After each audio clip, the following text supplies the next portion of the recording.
Nécroscope par Brian Lumley. 8e partie. Jireski portait sur son gilet une chaîne en or. Il sortit de la poche gauche du gilet une montre à gousset en argent qui n'était pas du tout assortie à la chaîne ancienne, et de la poche droite, le médaillon dont il avait parlé. Il le présenta à Dragosani pour lui permettre de l'examiner, et celui-ci retint son souffle et avança la main. Ignora la montre et la chaîne, mais prit le médaillon et le regarda attentivement. Sur l'une des faces du disque, il distingua une croix héraldique, très stylisée, qui ne pouvait être que celle des chevaliers de Saint-Jean de Jérusalem. Mais elle avait été rayée de nombreuses fois avec un outil pointu et complètement mutilée. Quant à l'autre face, Dragosani s'y était plus ou moins attendu. Gravé de façon rudimentaire, presque grossière, un triple emblème, celui du démon, de la chauve-souris et du dragon. Il ne connaissait que trop bien le motif, et la question qu'il formula à son sujet jaillit dans un souffle précipité, ce qui le surprit davantage que Jireski lui-même. « Avez-vous trouvé son origine ?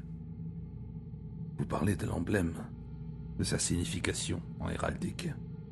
J'ai essayé.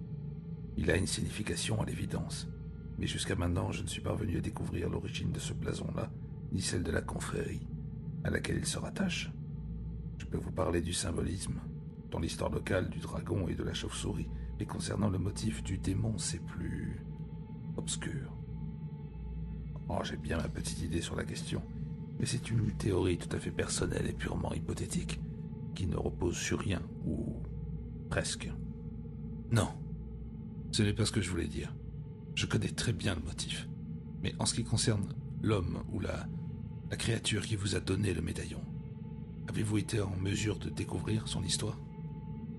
Il regarda le vieil homme fixement, attendant impatiemment la réponse sans tout à fait savoir ce qui avait motivé la question. La poser avait été un acte quasi involontaire. Les mots avaient simplement jailli de sa bouche, comme mus par un déclic. Jireski hocha la tête, récupéra le médaillon, la montre et la chaîne. C'est curieux, je sais. Après une aventure comme la mienne, il eût été plus logique que je me sois tenu à l'écart des choses de ce genre, non ? Au lieu de m'investir durant toutes ces années dans cette quête privée et ces recherches. Pourtant, c'est ce qui s'est produit.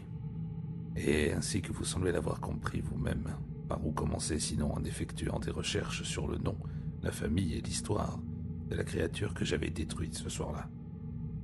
D'abord, son nom. Il s'appelait Faitor Ferenczi. Ferenczi, répéta Dragosani en savourant presque le mot. Il se pencha en avant, le bout de ses doigts avait blanchi pressé sur la table entre lui et le vieil homme.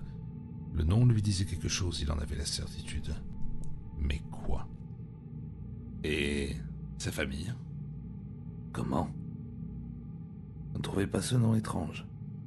Bon, le nom patronymique est assez commun, je vous l'accorde, une simple origine hongroise. Mais Faitor ? Eh bien, je l'ai rencontré une seule fois à part celle-ci. C'est un principicule de la Corvatie blanche, au IXe siècle. Son nom de famille était également très proche. Ferenzig. Ferenczi, Ferenzig, pensa Dragosani. Une seule et même personne. Puis il se reprit. Pourquoi diable arrivait-il si vite à une telle conclusion ? Pourtant, quelque chose lui disait qu'il n'était pas simplement arrivé à une conclusion prématurée. Il savait que la dualité de l'identité des Vamphyri était un fait. S'agissait-il d'une double identité ? À l'évidence, c'était là encore une conclusion hâtive. Il avait seulement voulu dire que les noms étaient les mêmes, pas que les hommes qui avaient porté ces noms ne faisaient qu'un. Ou bien était-ce ce qu'il avait voulu dire ? Dans ce cas, c'était une conclusion insensée. Comme ces deux Faitor, l'un ayant été un prince de la Corvatie du IXe siècle et l'autre un propriétaire terrien de la Roumanie moderne, aurait-il pu n'être en réalité qu'un seul et même homme ? Ou qui aurait pu l'être si Dragosani n'avait pas été informé par la chose ancienne dans le sol que la longévité des vampires et des morts-vivants était loin d'être insensée ? Qu'avez-vous appris d'autre sur lui, au sujet de sa famille, des membres encore en vie, je veux dire ? Et quoi d'autre sur son histoire à part ce lien ténu avec la principauté de Corvatie ? Vous parler est une affaire peu gratifiante, voire frustrante. J'ai sans cesse le sentiment que vous connaissez déjà la plupart des réponses. Et vous en savez peut-être encore plus que moi. C'est comme si vous serviez de moi uniquement pour corroborer vos propres convictions déjà bien établies. Quoi qu'il en soit, autant que je le sache, Faidor Ferenczi était le dernier de sa lignée et personne ne lui a survécu. Alors là, vous faites erreur. Je veux dire, vous ne pouvez pas en être certain. Jireski fut déconcerté. Une fois encore, vous en savez plus que moi, hein? Laissez-moi vous raconter ce que j'ai découvert sous Ferenczi, voulez-vous? La guerre était terminée quand j'ai entrepris mes recherches. Pour ce qui était de gagner ma vie, je n'avais pas à me plaindre. J'avais ma propre maison ici et j'étais indemnisé pour la jambe que j'avais perdue. Cela, plus une petite pension d'invalidité, suffisait à faire bouillir la marmite. Je m'en sortais. Rien de luxueux, mais je ne mourrais pas de faim et je n'avais pas besoin de me chercher un toit. Quant à ma femme, eh bien, elle avait été une victime de la guerre parmi tant d'autres. Nous n'avions pas de famille et je ne me suis jamais remarié. Concernant la raison qui m'a amené à m'intéresser à la légende du vampire, je suppose que c'était principalement parce que je n'avais rien su faire d'autre. Ou plutôt parce qu'il n'y avait rien d'autre que j'ai envie de faire. Cela m'a attiré comme un aimant monstrueux. Mais je ne vais pas vous ennuyer davantage avec ça. Je vous explique tout cela simplement pour vous mettre dans l'ambiance. Ainsi que vous le savez, mes recherches ont commencé par Faidor Ferenczi. Je suis retourné là où ça s'était passé. J'ai interrogé des gens qu'il avait peut-être connus. La plus grande partie de ce secteur n'était plus qu'un amas de décombres, mais quelques maisons étaient encore debout. De la demeure de Ferenczi, il ne restait plus qu'une carcasse noircie à l'intérieur comme à l'extérieur, et il n'y avait plus rien qui puisse m'aider à en apprendre un peu plus sur l'homme ou la chose qui avait vécu ici. J'ai tout de même obtenu son nom grâce à différentes sources, les services postaux, le bureau du cadastre, la liste des personnes portées disparues et probablement mortes, le registre des victimes de la guerre, etc. Mais à part ces quelques services administratifs, personne ne semblait l'avoir connu personnellement. Puis je rencontrai une vieille femme qui vivait toujours dans le quartier, une veuve du nom de Louorny. Une quinzaine d'années avant la guerre, elle avait travaillé comme femme de ménage chez Ferenczi. Elle se rendait là-bas 2 fois par semaine et s'occupait de l'entretien de la maison. Elle avait été à son service pendant 10 ans, voire un peu plus, jusqu'à ce qu'elle se lasse de ce travail. Elle ne me dit pas pour quel motif elle quitta sa place, mais il était évident pour moi que le problème était Ferenczi lui-même, quelque chose à son sujet, quelque chose qui l'avait peu à peu perturbé jusqu'à ce qu'elle ne le supporte plus. Quoi que cela puisse être, chaque fois qu'elle prononçait son nom, elle se signait. Néanmoins, elle parvint à me dire plusieurs choses intéressantes sur lui. Je vais essayer de vous les résumer. Il n'y avait pas de miroir dans la maison. Je sais que je n'ai pas besoin de vous expliquer ce que cela signifie. La veuve Louorny n'avait jamais vu son employeur à l'extérieur de la maison en plein jour, et elle ne le vit jamais dehors sauf en 2 occasions, les 2 fois le soir, dans son jardin. Elle ne lui préparait jamais de repas et ne le voyait jamais manger quoi que ce soit, pas une seule fois. Il y avait une cuisine, oui, mais à la connaissance de la vieille femme, elle ne s'en servait jamais, ou s'il le faisait, il la détaillait lui-même après. Il n'avait pas de femme, pas de famille et pas d'amis. Il recevait très peu de courriers, était souvent absent de chez lui, parfois pendant plusieurs semaines. Il n'avait pas d'emploi et ne semblait guère en charge d'un quelconque travail. Pourtant, il avait toujours de l'argent. Beaucoup d'argent. Lorsque plus tard j'entrepris de vérifier les dires de la veuve, je fus incapable de découvrir quoi que ce soit au sujet d'un compte bancaire au nom de Ferenczi. Bref, c'était un homme très étrange, très secret, qui vivait en reclus. Mais ce n'est pas tout, loin s'en faut. Et la suite est encore plus étrange. Un matin, alors qu'elle venait de faire le ménage, la vieille femme trouva la police locale sur place. 3 frères, une bande de cambrioleurs bien connus opérant à Moreni, des hommes brutaux que la police recherchait depuis des années, avaient été appréhendés dans la maison. Apparemment, ils étaient entrés par effraction dans la demeure peu après minuit. Ils pensaient que la maison était inoccupée. Une erreur funeste, en vérité.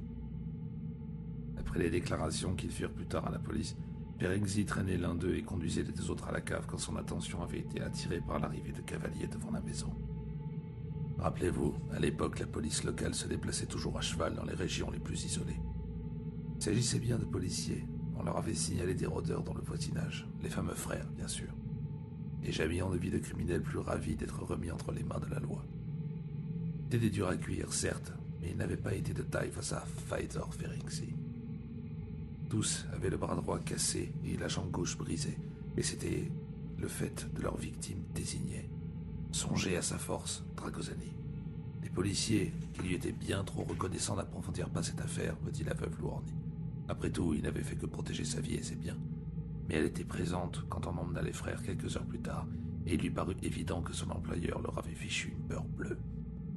À ce propos, j'ai dit que Ferenczi s'apprêtait à emmener ses captifs dans la cave. Dans quel but? Pour les y enfermer jusqu'à l'arrivée des secours, peut-être? Ou bien pour les garder comme des provisions dans un placard jusqu'à ce qu'il en ait besoin, c'est ça? Exactement. En tout cas, peu après cet incident, la veuve cessa de travailler là-bas. Cela me surprend qu'il l'ait laissé partir. Enfin, elle avait certainement soupçonné quelque chose. Vous avez dit vous-même que son travail ne lui plaisait plus, qu'un sentiment de malaise avait grandi en elle jusqu'à ce qu'elle ne le supporte plus. Il n'était pas inquiet à l'idée qu'elle puisse raconter des choses sur lui. Ah, mais vous avez oublié quelque chose, Dragosani. Que faites-vous de la façon dont il m'a contrôlé, avec ses yeux et son esprit, la nuit du bombardement, la nuit où il est mort? L'hypnotisme. C'est un des arts du vampire, parmi beaucoup d'autres.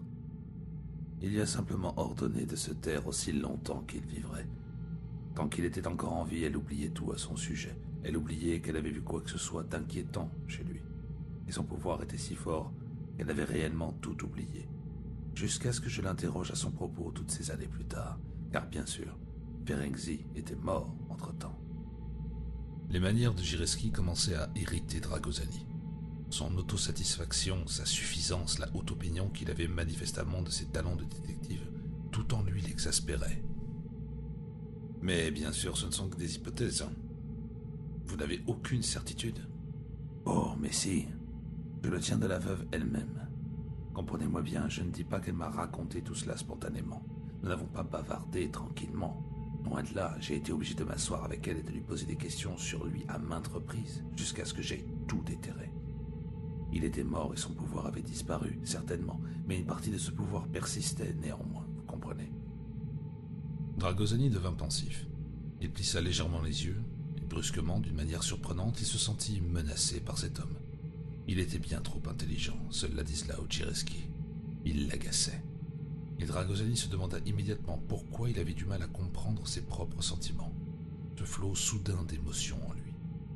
C'était trop confiné ici, trop oppressant. Ça devait être ça. Il secoua la tête, se tint plus droit et essaya de se concentrer. Évidemment, la veuve est morte depuis longtemps maintenant. Oh oui, il y a des années. Alors, vous et moi sommes désormais les seuls à être au courant pour Fyodor Ferenczi? Jireski scruta le jeune homme. Dragosani avait baissé la voix. Elle n'était guère plus qu'un grognement, presque menaçant. Quelque chose n'allait pas chez lui. Sous le regard interrogateur de Jireski, il se secoua de nouveau et battit des paupières rapidement. C'est exact. Je n'en ai parlé à personne d'autre depuis... Non, depuis plus longtemps que je ne peux m'en souvenir. À quoi bon le raconter? Car qui me croirait? Mais... est-ce que tout va bien, mon ami? Vous vous sentez bien? Quelque chose vous préoccupe? Dragosani se rendit compte qu'il s'était penché en avant, comme attiré par Jireski. Il se força à se redresser sur sa chaise. Non, bien sûr que non. Je suis un peu somnolent, c'est tout. Le repas, je suppose. La nourriture excellente que vous m'avez servie, et de surcroît, j'ai fait énormément de route ces derniers jours. Oui, ça doit être ça, je suis simplement fatigué. Vous êtes sûr? Oui, tout à fait. Mais continuez, Jireski, ne vous arrêtez pas maintenant. Je vous en prie, dites-moi plus. Sur Ferenczi et ses ancêtres. Sur les Vanfiri en général. Dites-moi tout ce que vous savez ou soupçonnez. Dites-moi tout. Tout? Cela pourrait prendre une semaine, voire davantage. Je dispose d'une semaine. Nom d'un chien.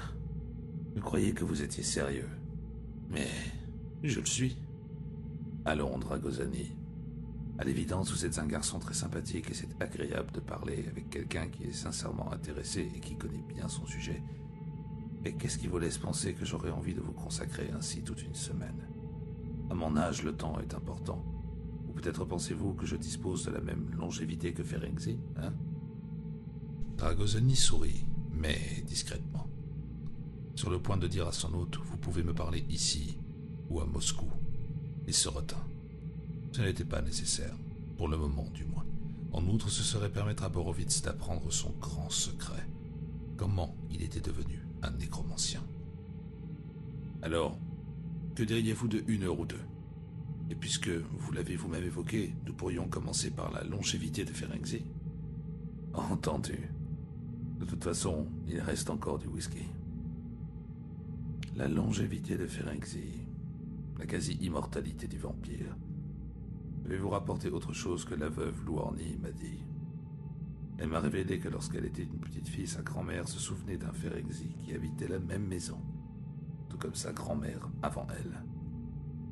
Toutefois, cela n'a rien d'étrange, le fils suit le père, pas vrai? Il y avait une quantité de vieilles familles de boyards par ici qui avaient hérité leur nom d'ancêtres ayant vécu en des temps immémoriaux.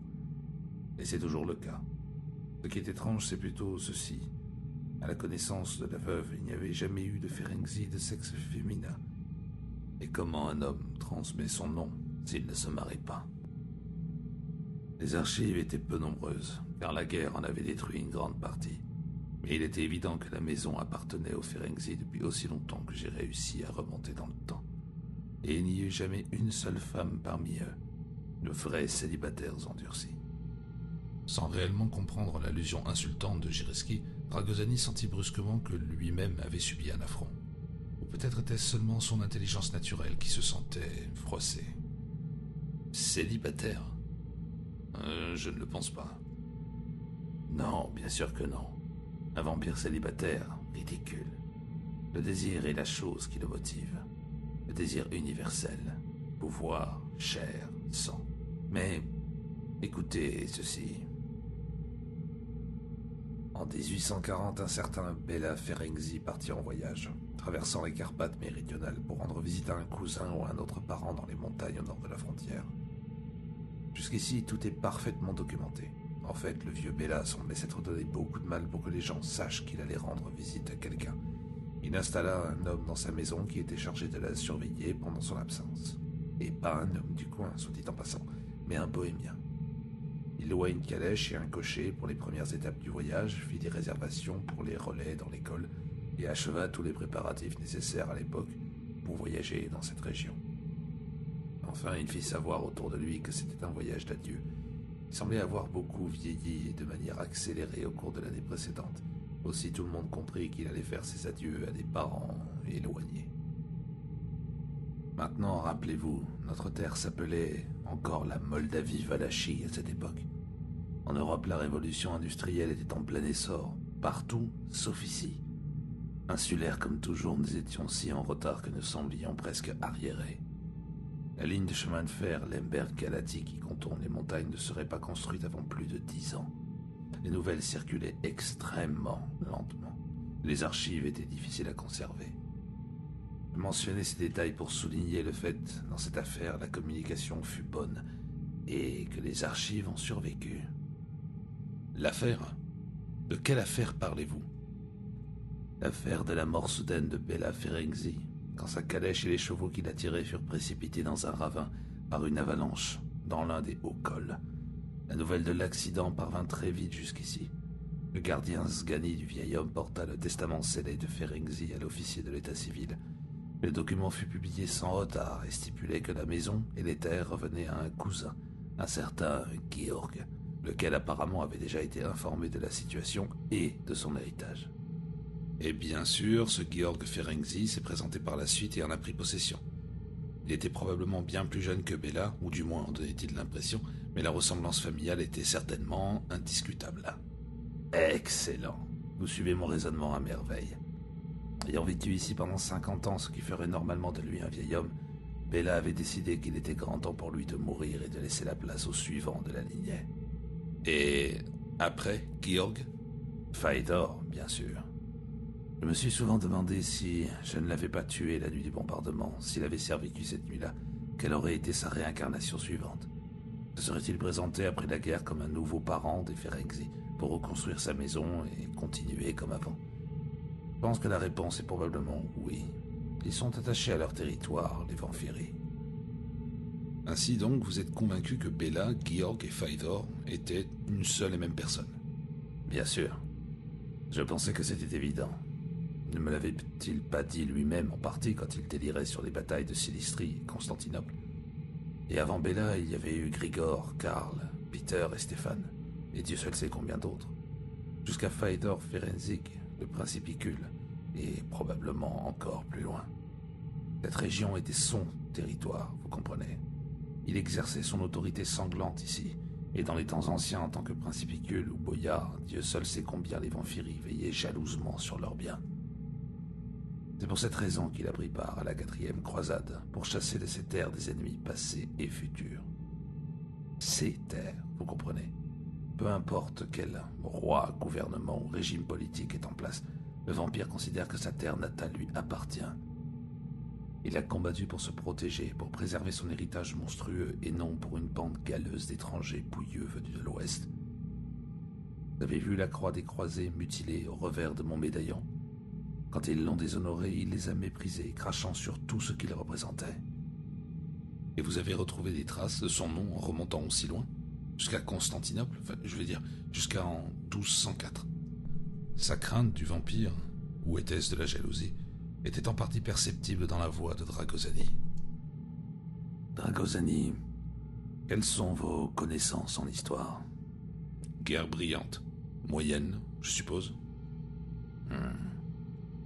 Eh bien, beaucoup de noms proviennent de la 4e croisade, et vous seriez bien en peine de trouver un Ferenczi ou un Ferenczi parmi eux. Pourtant, il était là-bas, soyez-en sûrs. Comment je le sais? Ma foi, vous parlez probablement au plus grand spécialiste du monde de ce bain de sang-là, et j'ai découvert des choses qui, j'en suis certain, ont été négligées par beaucoup d'autres historiens. Bien sûr, j'avais l'avantage de savoir ce que je cherchais. Mes objectifs étaient très précis. Mais tandis que je suivais la trace du vampire dans le temps, j'ai naturellement couvert énormément de faits qui ne concernaient pas directement ma quête. Nom d'un chien, je pourrais écrire un livre sur la 4e croisade, depuis la Hongrie jusqu'à Constantinople. D'ailleurs, en parlant de Constantinople, Seigneur, quel enfer cela a dû être. Quelle bataille. Et bien sûr, juste là, au plus fort de l'affrontement, partout où les combats étaient les plus féroces, il y avait cet homme et la horde sauvage qu'il commandait. Ils étaient également présents quand la ville est tombée, quand lui et sa bande de mercenaires ivres de sang se sont déchaînés, échappant à tout contrôle. Oui, et ses excès se propagèrent comme un cancer. Toute l'armée suivit son exemple. Ils violèrent, pillèrent et massacrèrent durant 3 jours interminables. Le pape Innocent III avait appelé à la croisade. À présent épouvanté en voyant ce qu'elle était devenue, il était incapable d'en reprendre le contrôle. Les croisés avaient fait le vœu de reprendre la Terre Sainte, mais Innocent et son légat furent obligés de les relever de ce vœu. En apparence, il se lavait les mains de cette affaire, mais dans des missives secrètes, il exerça le peu d'autorité qui lui restait et ordonna que ceux qui avaient été directement responsables d'actes flagrants d'une cruauté excessive et perverse ne devaient retirer leur barbarie, ni gloire, ni somptueuse récompense. Il ajouta que leur nom ne devait pas être mentionné et qu'on ne leur devait témoigner ni respect ni haute estime. Après cela, inutile de chercher bien loin un bouc émissaire. Un certain Valak sanguinaire recruté à Zadar ferait parfaitement l'affaire. Et il n'était pas sans tâche. Tout d'abord, les croisés l'avaient honoré et porté au nu. Peut-être l'enviait-il en secret ou le craignait-il. Mais désormais, il se retrouvait dépouillé de tous les honneurs et tomba en disgrâce, et son nom fut effacé de tous les documents. En retour, il les méprisa pour leur duplicité et mutila le sceau de leur campagne, la croix sur son médaillon. Puis il emmena sa bande de mercenaires et rentra chez lui, fier et féroce sous la bannière du démon, de la chauve-souris et du dragon. Admettons que tout cela soit vrai, ou du moins fondé sur des faits réels. Plusieurs questions importantes demeurent néanmoins sans réponse. Lesquelles? Ferenczi était un vampire. Un vampire prend des victimes. Quand la faim s'empare de lui, il tue aussi impitoyablement qu'un renard tue des poulets, avec la même absence de discernement. Pourtant, la conduite de Ferenczi semble avoir été irréprochable. Comment a-t-il pu vivre ici durant tous ces siècles sans jamais éveiller le moindre soupçon? Rappelez-vous, Ladislav Gireski, le sang et la vie, n'a-t-on recensé aucun cas de vampirisme? Dans la région de Ploiesti? Non, pas un seul. Aussi loin que remontent les archives, il n'y en a pas la moindre trace.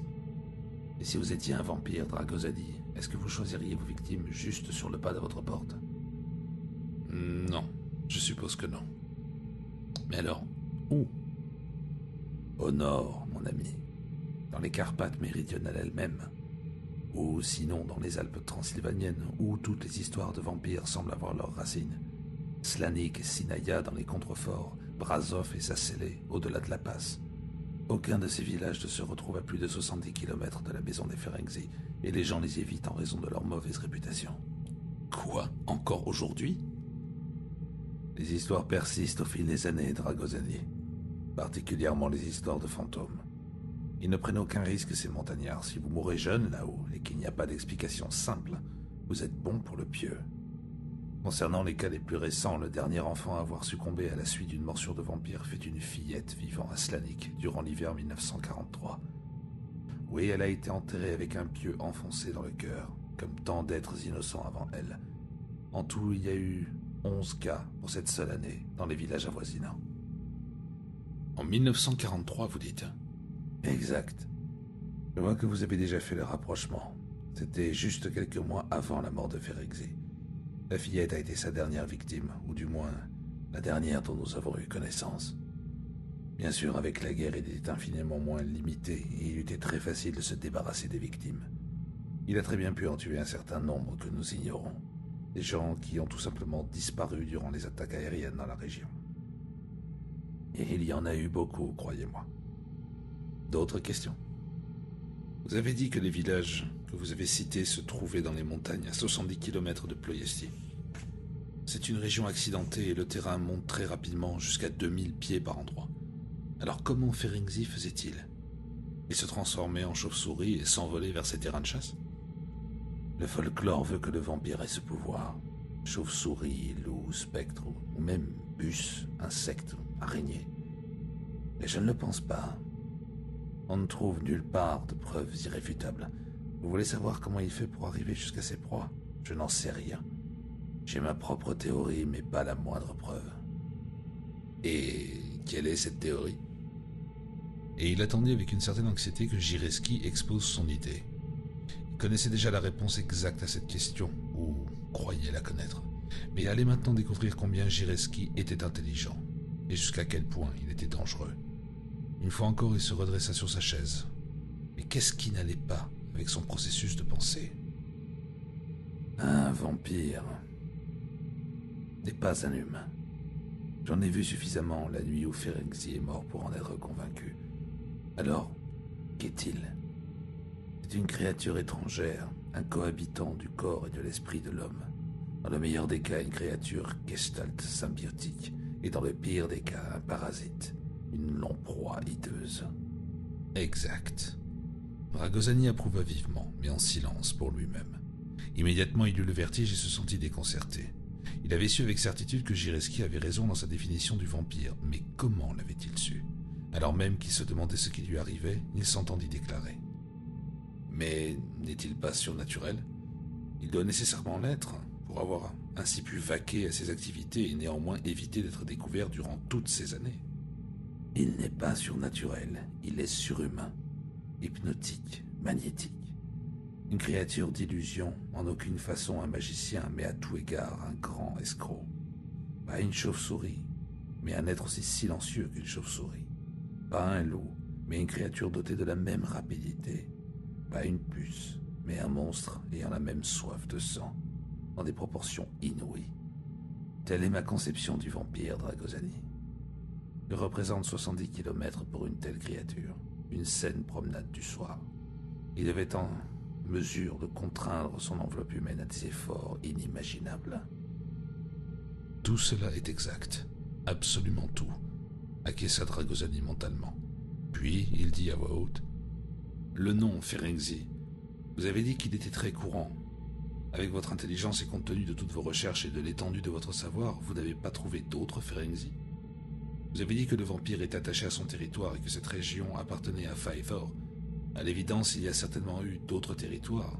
Et qui les dirige ou les dirigeait? Sa voix était rauque, aussi râpeuse qu'une lime. De nouveau, Jireski fut quelque peu interloqué. Nom d'un chien, vous avez encore une longueur d'avance sur moi.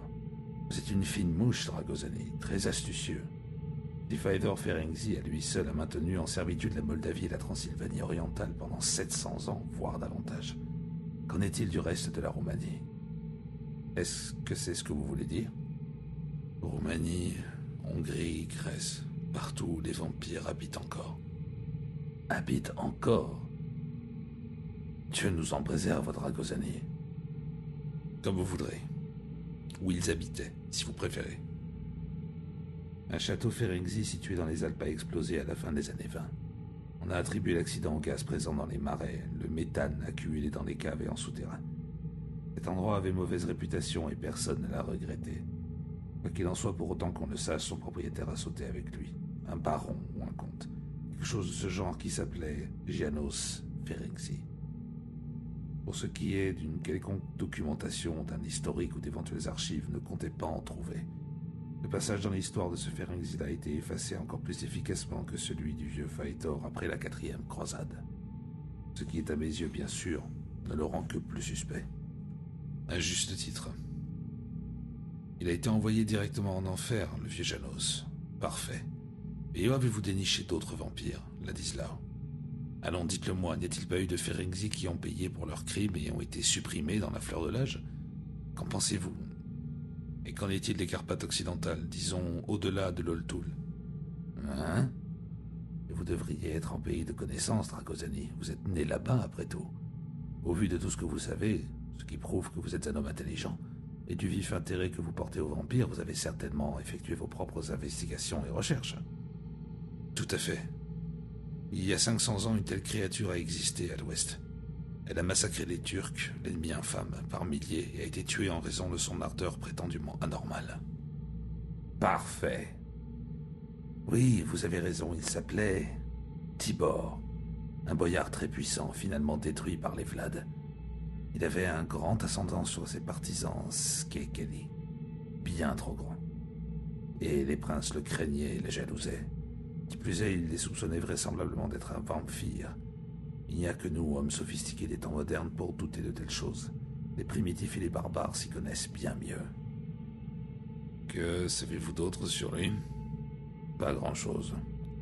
Pour le moment, il sera mon prochain sujet d'étude.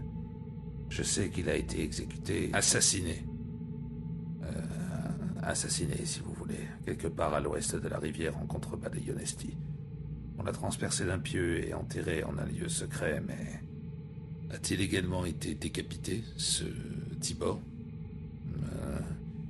Je n'ai trouvé aucun document allant dans ce sens. Il ne l'a pas été. Ils l'ont chargé de chaînes, en argent et en fer, ont enfoncé un pieu dans son cœur et l'ont enterré, mais ils lui ont laissé sa tête. Vous, entre tous, devriez savoir ce que cela signifie, Ladislas Jireski. Il n'était pas mort. C'était un mort-vivant, et il l'est toujours. Jireski se redressa avec difficulté sur sa chaise. Il avait fini par sentir que quelque chose n'allait pas du tout. Ses yeux étaient devenus un peu vitreux, mais à présent il retrouvait leur acuité. Apercevant le rictus sur le visage de Dragosani, il se mit à trembler et à halter. Il fait bien trop sombre ici. On étouffe. Et il tendit une main mal assurée pour ouvrir un volet de la fenêtre. Immédiatement, le soleil entra à flot. Dragosani s'était levé d'un bond et se penchait en avant, à moitié ramassé sur lui-même. Il tendit la main par-dessus la table et saisit le poignet de Jireski entre ses doigts dont l'étreinte était aussi dure que l'acier. Sa prise était brutale. « Votre prochain sujet d'étude, espèce de vieux fou. Et si vous l'aviez trouvé, si vous aviez trouvé la tombe du vampire, qu'auriez-vous fait ensuite? Faetor vous a montré comment procéder, n'est-ce pas? Vous le feriez de nouveau, Ladislas Jireski. » Quoi? Êtes-vous devenu fou? Jireski se rejeta en arrière et entraîna involontairement la main et le bras de Dragosani vers les rayons du soleil. Celui-ci le lâcha aussitôt, se redressa et s'éloigna en titubant vers les ombres fraîches de la pièce. Le soleil sur son bras l'avait brûlé comme de l'acide. Et ce fut à ce moment-là qu'il comprit. Tibor, vous êtes complètement malade, mon vieux. Vieux salopard, vieux démon, chose ancienne prisonnière dans la terre, vous alliez vous servir de moi. Dragosani fulminait et semblait se parler à lui-même. Mais au fond de son esprit et à la lisière de sa conscience, quelque chose émit un petit rire mauvais avant de se retirer. Vous avez besoin d'un docteur. D'un psychiatre, en tout cas. Dragosani l'ignora. Il comprenait tout à présent. Il allait jusqu'à la table basse, récupéra son pistolet puis le rangea d'un geste brusque dans son étui sous son aisselle. Il entreprit de sortir de la pièce, s'arrêta et se retourna. Jireski se blottit craintivement comme il s'approchait. Trop. Vous en savez beaucoup trop. Je ne sais pas qui vous êtes, mais... Écoutez-moi. Je ne sais même pas ce que vous êtes. Dragosani le frappa du dos de la main, lui meurtrissant la bouche et projetant sa tête en arrière, son cou décharné à découvert. Je vous ai dit de m'écouter. Quand Jireski tourna ses yeux larmoyants vers Dragosani, ils étaient écarquillés de saisissement. Je vous écoute. 2 choses. Premièrement, vous ne parlerez à personne de Faedor Ferenczi ou de ce que vous avez découvert sur lui. Deuxièmement, vous ne prononcerez plus jamais le nom de Tibor Ferenczi et vous n'essaierez pas d'en apprendre plus sur lui que ce que vous savez déjà, c'est bien compris? Jireski acquiesça, et une seconde plus tard, ses yeux s'agrandirent de nouveau. Vous... Dragosani éclata de rire, un rire strident. Moi? Allons, si j'étais Tibor, vous seriez déjà mort. Non, ce n'est pas moi, mais j'ai entendu parler de lui, et maintenant, il a entendu parler de vous. Il est possible que vous ayez de mes nouvelles. D'ici là, au revoir. Et Jireski, souvenez-vous bien de ce que je vous ai dit. Alors qu'il sortait de la maison et s'avançait vers la lumière du soleil, Dragosani poussa un gémissement et grinça des dents. Mais le soleil ne lui fit aucun mal. Néanmoins, il doutait fort de pouvoir de nouveau se sentir tout à fait à l'aise sous ses rayons. Ce n'était pas Dragosani qui avait senti le dard du soleil chez Jireski, mais Tibor, le vieux démon dans le sol. Tibor qui à ce moment-là l'avait dominé, contrôlé. Pourtant, même en sachant qu'il était ainsi, Dragosani fut ravi de se soustraire à la lumière directe du soleil et de monter dans sa voiture. L'habitacle de la Volga était une vraie fournaise, mais la chaleur n'avait rien de surnaturel. Dès qu'il baissa les vitres et démarra pour rejoindre la route, la température baissa et il respira plus facilement. Ce fut seulement à ce moment-là qu'il sonda son esprit pour en extirper la chose sangsue qui était toujours cachée, car il savait que si Tibor pouvait communiquer avec lui, l'inverse était certainement possible. À présent, je connais votre nom, vieux démon. C'était vous, Tibor, chez Jireski, n'est-ce pas? C'était vous qui guidiez ma langue, qui vous lui posiez ces questions. Durant un moment, il n'eut pas de réponse. Puis... Je ne le nie pas, Dragosani, mais reconnais une chose. Je n'ai pas essayé de cacher ma présence, et aucun crime n'a été commis. J'ai simplement... Vous avez testé votre pouvoir. Vous avez essayé de prendre possession de mon esprit. Vous avez tenté de le faire durant ces 3 dernières années, et vous y seriez probablement parvenu si je n'avais pas été si loin. Je comprends tout maintenant. Comment? Les accusations? Rappelle-toi, Dragosani, que c'est toi qui es venu vers moi cette fois-là, de ton plein gré. Tu m'as invité à entrer dans ton esprit. Tu m'as demandé de t'aider pour la femme, et je l'ai fait bien volontiers. Trop volontiers. J'ai brutalisé cette jeune fille, ou plutôt c'est vous qui l'avez brutalisée par mon intermédiaire. Votre désir dans mon corps, c'était à peine si je pouvais le contrôler, j'aurais facilement pu la tuer. Tu as aimé cela? Non. C'est vous qui avez aimé cela. Vous m'entraîniez en permanence. Bon, peut-être l'avait-elle cherché, mais je ne mérite pas que vous vous glissiez furtivement dans mon esprit comme un voleur pour dérober mes pensées. De plus, votre désir est resté dans mon corps. Vous saviez certainement qu'il en serait ainsi. Mon invitation n'est pas permanente, vieux dragon. En tout cas, j'ai retenu la leçon. On ne peut pas vous faire confiance. Absolument pas. Vous êtes déloyal. Quoi? Moi, déloyal? Dragosani, je suis ton père, le père des mensonges. Comment t'aurais-je menti? De nombreuses façons. Vous étiez faible il y a 3 ans et je vous ai apporté de la nourriture. Je vous ai redonné une partie de votre force. Vous avez dédaigné le sang du cochonnet en prétendant qu'il n'était bon qu'à rafraîchir la terre. Un mensonge de plus. Il vous a ragaillardi. Il vous a procuré une force durable, suffisamment pour vous permettre de tendre votre esprit jusqu'à moi-même 3 ans plus tard, et en plein jour. Eh bien, je ne vous nourrirai plus. Vous aviez également dit que la lumière du soleil ne faisait que vous irriter, encore un mensonge, car j'ai bien senti qu'elle vous brûlait. Quelles autres balivernes m'avez-vous rencontré? Non, Tibor, vous ne faites rien qui ne soit dans votre intérêt. Je l'avais toujours soupçonné, mais à présent j'en ai la certitude. Et qu'as-tu l'intention de faire? Dragosani crut déceler un tremblement de peur dans la voix du démon. La chose dans le sol était-elle inquiète? Rien. Rien. Rien du tout. J'ai peut-être fait une erreur en cherchant à être comme vous, en désirant devenir l'un des vôtres. Je vais peut-être partir d'ici maintenant et ne plus revenir, afin de laisser les années terminer leur ouvrage sur vous. J'ai peut-être donné temporairement à vos os fétides un peu de chair, un peu de vie, et les siècles se chargeront de vous les reprendre. J'en suis sûr. Dragosani, non. Écoute, je ne testais pas mon pouvoir. Je ne testais rien du tout. Est-ce que tu te rappelles ce que j'ai dit, de n'être pas le seul, que d'autres Vamphyries existaient encore aujourd'hui? J'ai dit que pendant des siècles, j'avais attendu qu'ils viennent pour me délivrer ou me venger, et ils ne sont pas venus, tu te rappelles? Oui, et alors? Ne comprends-t-on pas? Si nos rôles avaient été inversés, aurais-tu été capable de résister? Tu m'as donné la possibilité de me renseigner sur les autres, d'apprendre ce qu'ils étaient devenus. Le vieux Phaétor qui était mon père, mort enfin, et Janos, l'un de mes frères qui m'avait toujours haï, disparu avec les gaz, enfermés dans ses cachots. Oh oui, mort, et bien morts tous les deux, et j'en suis ravi. Cela te choque? Ne m'ont-ils pas laissé pourrir dans la terre pendant 500 ans? Pourtant ils m'ont entendu appeler durant toutes ces nuits amères, tu peux en être sûr, mais sont-ils venus me libérer? Non. Quant à ce Ladislav Gireski qui se prend pour un chasseur de vampires, je me serais chargé moi-même de lui montrer comment les débusquer, eux qui m'ont abandonné à la boue, au fer et à l'usure des siècles, dès que j'aurais quitté ce lieu. Mais ils sont partis à présent.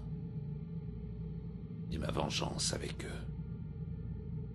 Je ne peux m'empêcher de demander, Tibor, pourquoi vous ont-ils délaissé et abandonné à votre sort? Votre propre père, par exemple, Phaétor, qui vous connaissait mieux que lui. Et pour quelle raison votre frère Janos vous haïssait-il à ce point? Vous me cachez des choses, hein, Tibor? Seriez-vous une brebis galeuse parmi les vampires? A-t-on jamais entendu parler d'une chose pareille? Pourquoi pas, après tout? Vous avez vous-même parlé de vos excès plus d'une fois, et j'en ai des souvenirs personnels. Ce que vous avez fait pèse-t-il sur votre conscience? Ou bien les Vamphyries, et vous en particulier, en sont-ils dépourvus? Tu fais grand cas de peu de choses. Vraiment? Je ne pense pas. Je commence seulement à vous cerner, Tibor. Quand vous ne mentez pas effrontément, vous occultez la vérité. Vous êtes ainsi fait. Vous ne connaissez pas d'autre manière de vous comporter. Il est facile de m'insulter parce que tu sais que je ne peux pas te frapper. Comment ai-je occulté la vérité? Comment?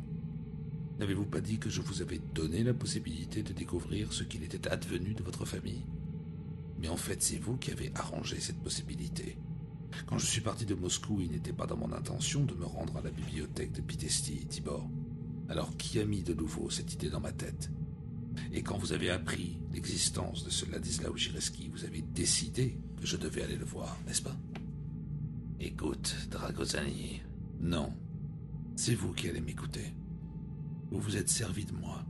Vous vous êtes servi de moi exactement comme le vampire des romans populaires se sert de ses vassaux humains, tout comme vous vous servez de vos serfs zéguélés il y a 500 ans. Mais je ne suis pas un cerf, Tibor Ferenczi, et c'est là votre grande erreur, et une erreur que vous regretterez. Je ne veux plus rien entendre venant de votre langue fourchue, vieux dragon. Il n'y a qu'une seule chose que vous pouvez faire pour moi, maintenant. Sortir de ma tête. L'esprit de Dragosani était pleinement développé à présent, entraîné, aussi affilé que l'un de ses scalpels. Endurci par la nécromancie que ce même vampire avait insufflé en lui, son tranchant était rapide et mortel. Dans l'action, il était plus affûté que ne l'est l'esprit d'un homme ordinaire par rapport à celui d'un Mongolien. Mais quelle était sa force? À présent, Dragosani le mit à l'épreuve. Il comprima son esprit afin de repousser le monstre, de le chasser. Ingrat, mais ne crois pas que tout soit terminé. Un jour tu auras besoin de moi et tu reviendras. Seulement n'attends pas trop longtemps, Dragosani. 1 an, tout au plus. Après cela, renonce à toute idée d'acquérir les connaissances des Vamphyries car il sera trop tard. 1 an, mon fils, pas plus. J'attendrai, et d'ici là, peut-être t'aurais-je pardonné, Dragosani. Puis il disparut. Dragosani se détendit, mais respira profondément et se sentit brusquement épuisé. Se libérer de Tibor n'avait pas été chose facile. Le vampire avait résisté, mais Dragosani avait été le plus fort. Le vrai problème n'avait pas été de le faire sortir, il consistait désormais à l'empêcher de revenir. Ou peut-être pas. Maintenant que Dragosani savait que Tibor était capable de se glisser en secret dans son être, il pouvait guetter l'approche du vieux démon. Quant à ses vacances roumaines, elles étaient terminées avant même d'avoir commencé. Tout en proférant des jurons, il freina brutalement et effectua un demi-tour, puis repartit dans la direction opposée. Il était fatigué, mais le sommeil devait attendre. Tout ce que Dragosani désirait maintenant, c'était mettre la plus grande distance possible entre lui et la chose dans le sol.